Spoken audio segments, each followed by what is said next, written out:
You're now tuning into The Cover Gang. What's going on, Cover Gang? We're here to recap our Week 10 picks against the spread and their performance, and give you our thoughts on this weekend's games. And lastly, we'll give our Thursday Night Football look-ahead pick for the Bengals at the Ravens. Big week for the AFC North this week in Week 11. So, as far as how we did, I went 5-7-1. Definitely need this Broncos cover tonight, or I'm looking real ugly with 5-8. You went 7-5-1. The two we disagreed on, you were on the sharper side in both. So congrats, you got the better of the week, and you should have a profitable week no matter what. I think you went 1-1 in your double units, but overall 7-5-1 is pretty good.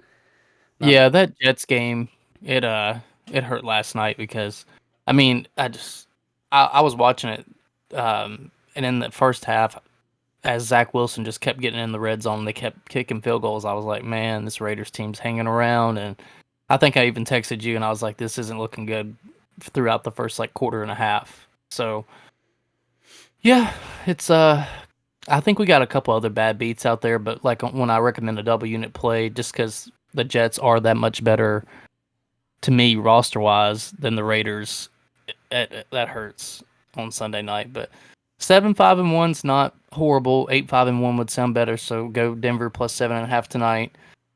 But yeah, like you said, that Ravens and Browns game yesterday. I mean, the Browns finally Deshaun's there. Like, he was injured throughout the game. Yeah, And, it was. That was he went into the locker room early, right before halftime, but they knew that they weren't going to get the ball back, and he came out and was thrown on the sideline. And after all that back and forth on his injury a few weeks ago and why he wasn't playing after he's been cleared, for him to step up and go, I think he was like 14 in the second half. Yeah. Ran the ball some, looked like Deshaun Watson in Houston, and in Houston, and pulled it off against Baltimore in Baltimore. So I'm not gonna lie, I was kind of I was betting some money line dogs this weekend, and I almost live bet the Browns, but I didn't do it. Didn't pull the trigger, and I was like, they were like plus 800. They were like down 2 touchdowns. It was like plus 800, and I was like, I mean, you never know, and I just didn't do it.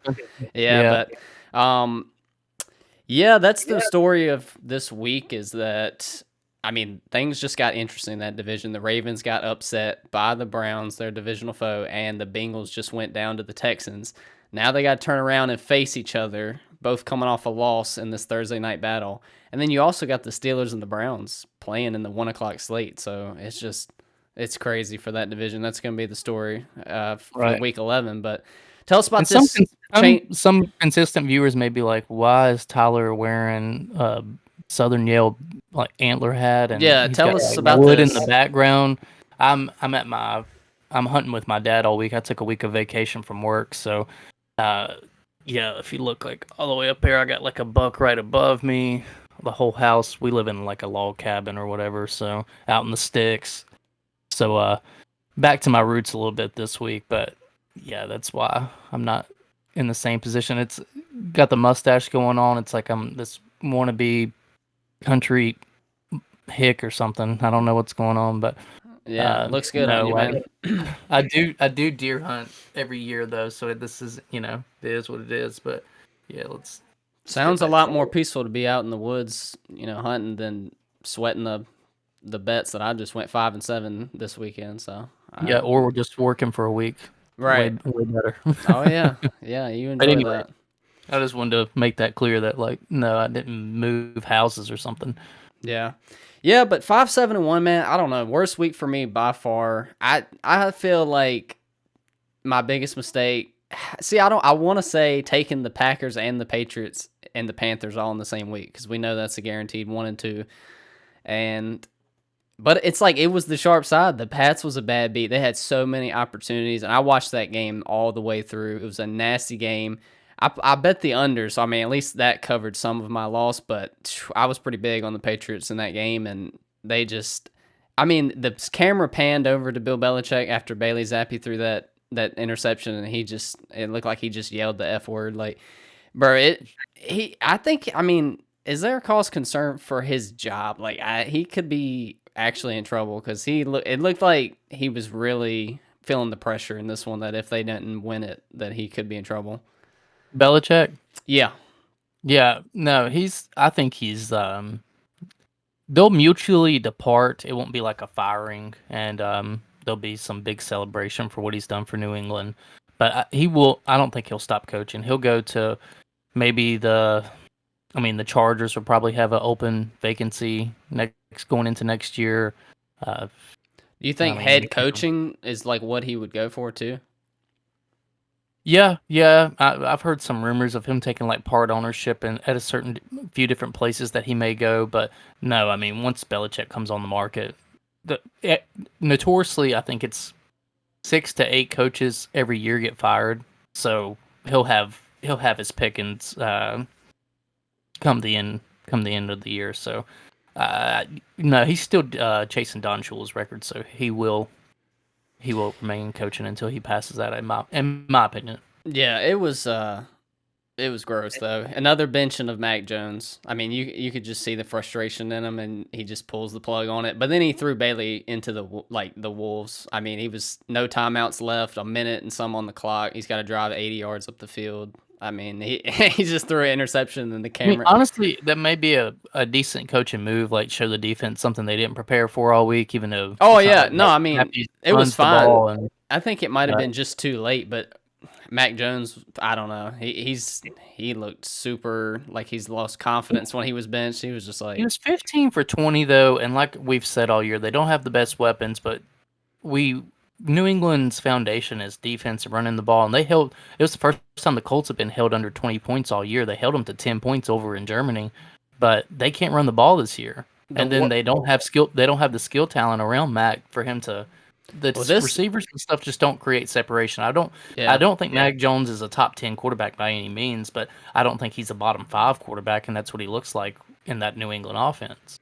Well, this game, I know you were probably in the woods hunting when this happened, but they were running the ball down their throat, and they had multiple times in the red zone where they just could not finish. Like one of them, they went first down. They were first and goal. They get all the way to 4th and goal just by keep trying to run the ball, get nowhere.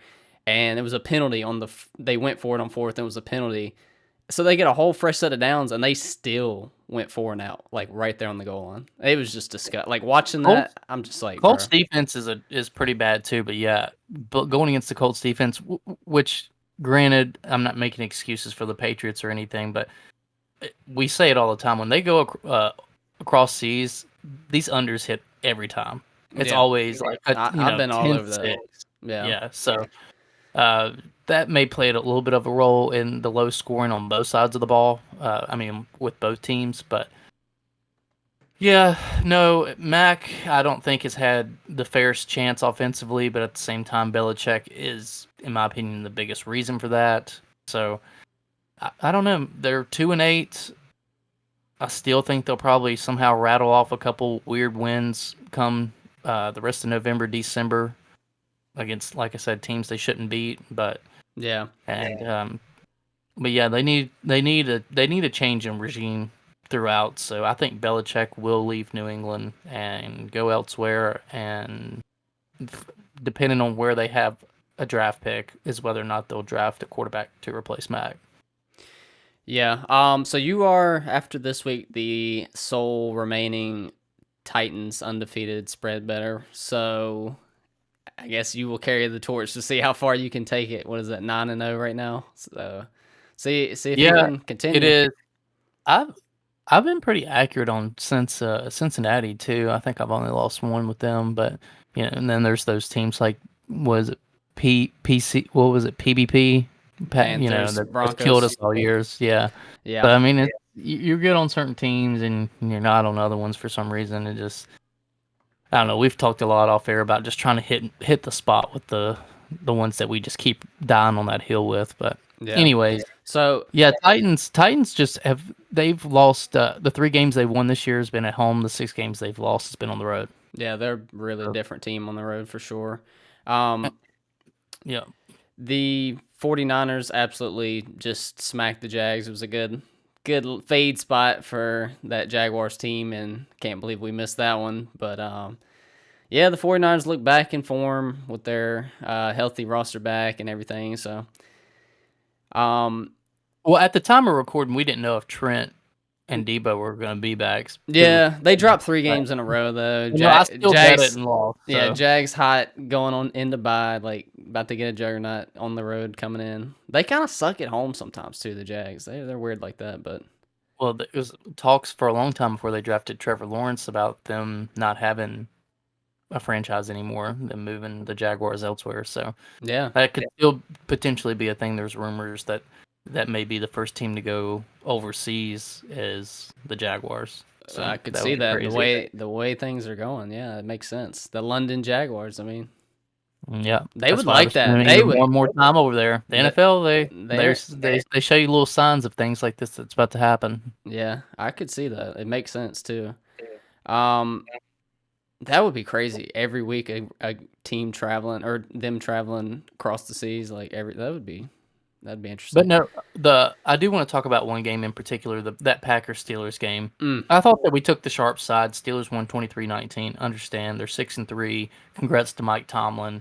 I wouldn't say congrats to Kenny Pickett because he threw for 114 yards or something like I predicted that he probably would. He was not the reason they won the game whatsoever. But it's the Steelers' red zone defense. That's what wins the game. They are 6-3, and not just 5-4 or whatever. Like they are 6-3. They are 3 games above 500, and they are the first team in NFL history to have a winning record when they've been outgained every single game, even yesterday. Outgained. It's insane. In all 9 games they've played, and they've won 2 out of every 3. That's but it's going to reverse to the mean. I'm staying with my prediction going into the year.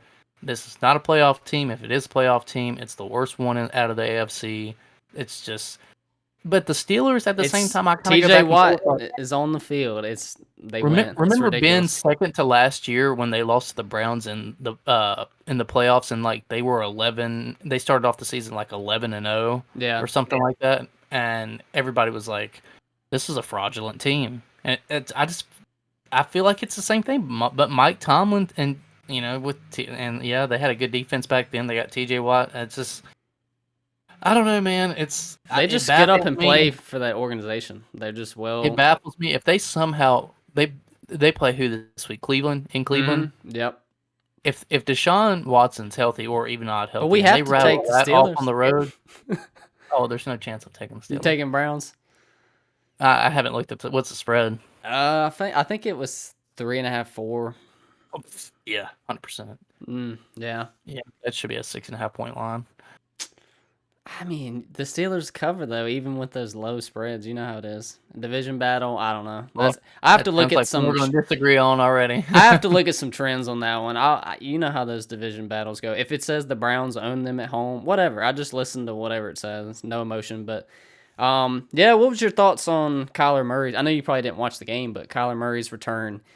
I thought it was more of the Falcons' disappointment and my confusion with this Falcons team, but. The Cardinals, they had James Conner back, Kyler Murray. He throws no touchdowns, one pick, and he had like 15 completions or 20 or something like that. I don't know. I mean, they looked better, I guess, but yeah, I mean, they were at home, and when we recorded, we were like, "This is such a low spread that watch Cardinals win this game," but we just couldn't buy into a rusty Kyler coming back. But yeah, no, he's a game changer, and even though he has tape from in the past and stuff, it's like where he's just coming back. Is he gonna just be all over the place? Is he gonna try to stay in the pocket? So it's tough for Atlanta's defense to kind of get a read on what they were gonna do. But no, he looked like he hasn't missed a beat. To be honest, I mean against a mid-tier Atlanta defense. So Heineke got that hamstring injury. Ritter is going to be the starting quarterback. A lot of people in Atlanta, a lot of people in the Georgia State, Atlanta area are calling for Arthur Smith's job midway through the season because of his use of Bijan Robinson, which I don't really get it either, but I don't think they should be calling for his job. They've kept him really lean and efficient. I mean, his metrics are really efficient. And I mean, I think he's looked around and sees what happens to running back teams that just have a star running back. Well, they need 2, they need 3 running backs to pick up the load when they get banged up, because it happens all the time. I feel like the way they're using it was using Bijan and Tyler. It makes sense. Yeah. I guess it's because, like, with fantasy football and stuff, he was supposed to be like top 10, and it's like, why is he not on the field when it's like 1st and goal? Well, yeah, and he can. Yeah, he's shifty too. But hey, Tyler Algier is not bad. I mean, he could be a starting running back probably somewhere. But 100%. Yeah. So you was on Washington though. That was the other one we disagreed on. It was sharp to be on them. They were pretty much neck and neck most of the way. I think Seattle went up by a touchdown at like 1 point, but it just didn't feel like I was going to cover that. Usually, like basically the whole way through. So congrats for being on that sharp play. That was definitely a sharp side to be on. Yeah, I just think that we were thinking, we've seen these 6.5 point spreads, like when I think it was the Lions one week, and then it was the Ravens against whoever they played, Seattle last week or something like that. Mm-hmm. And we were like, we kept missing them, and I was like, this is not that type of game. It's not like this. Seattle's good, but like they're not on the Ravens and Lions level. And Washington is formidable, and I think he's Sam Howell. He's leading. He's like what, either first, second, or third in passing yards this season.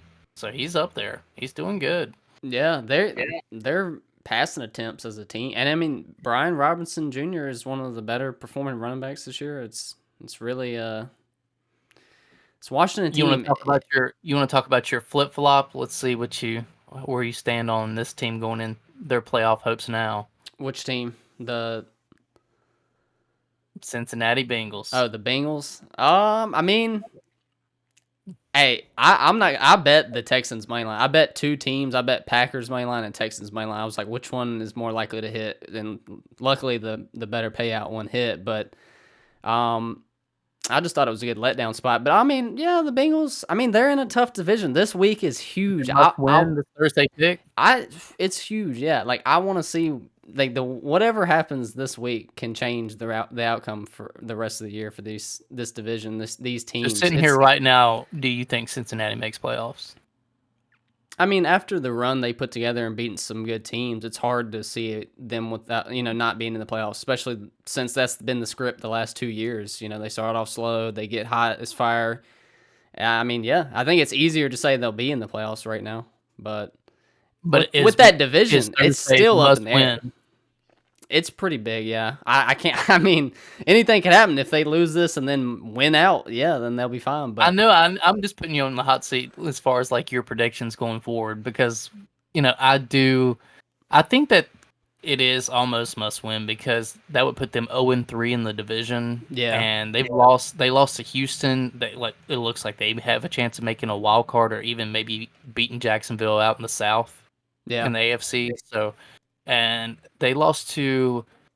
There was a couple other teams early that they lost to that may make a run to make a wild card spot or something. So they don't have the tiebreaker with a lot of these teams, and they have the toughest schedule in the NFL going forward.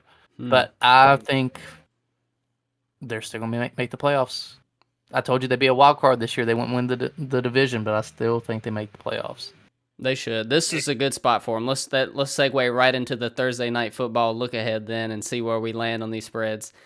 So Thursday, we got the Bengals at the Ravens. Like we said, both teams are upset. A lot on the line right here. The Ravens just lost to the division rival in the Browns. Now they got to defend their home turf versus the Bengals, who just came off a nasty loss to the Texans. It's a great storyline. For me, in this matchup, and I'm pretty sure you're right there with me, I'm taking the Bengals. The line is at 3.5.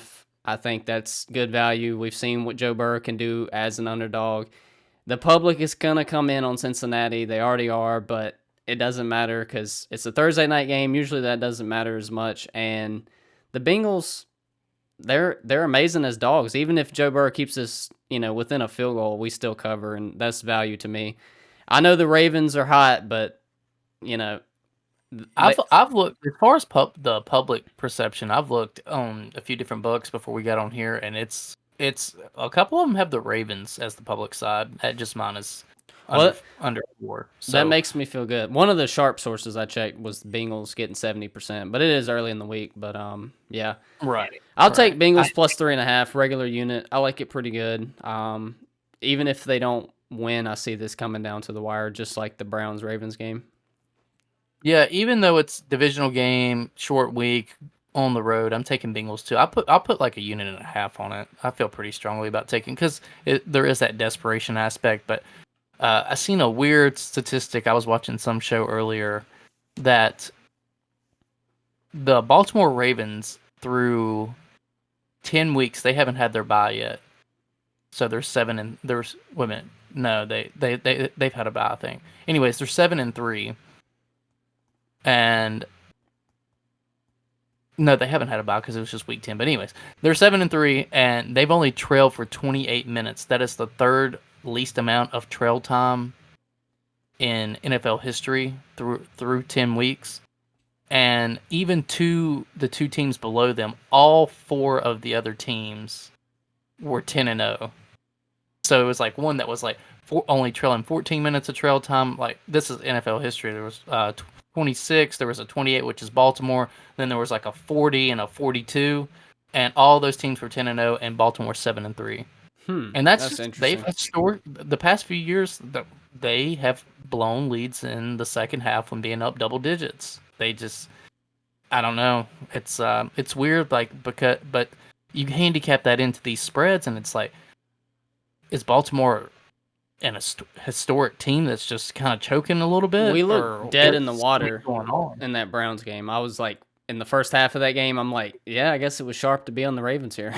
Like, a lot of sharps were scared to bet that game. We were on the nasty side, and I mean, it ended up pulling through. But yeah, it's like, I mean, maybe to your point, they just start out really well, and then they kind of let off the gas and let teams back in it. I mean, kind of indicates that with the record and that, comparing it to those other teams that you're mentioning, but they're the type of team, like kind of like Philly, that's supposed to put you away. They play good defense. Yeah, if they run the ball, they should put you away. And this is what happens. I don't know. He has had turnovers in the fourth quarter, so he's thrown a couple of them. But all 3 games they lost this year, they were leading going into the fourth, and so it's something that, like I said, to handicap and keep in mind. But at the same time, are we overlooking like the best team in the NFL? Because those they haven't trailed but for 28 minutes through 10. They've trailed for less than a half through 10 weeks. Ask me after this Thursday game. But yeah, I know. I think I don't know. I think you might be onto something, but I do feel like this is a huge game for both of these teams. Like what happens for them the rest, for the playoff picture. But right, I like the Bengals here pretty good. So I think I do too. I just wanted to kind of throw that out there. I didn't know if you'd seen that or anything. It's just kind of something to think about going forward and see how Baltimore plays these next couple weeks. It's going to be interesting for sure. But that's it for us on the recap. Smash the like button if you're ready for Week 11 Cover Gang action. Tune in Wednesday night for our coveted picks against the spread for the early and the late game slate. Thanks for watching. Let's cover the spread as always. Peace.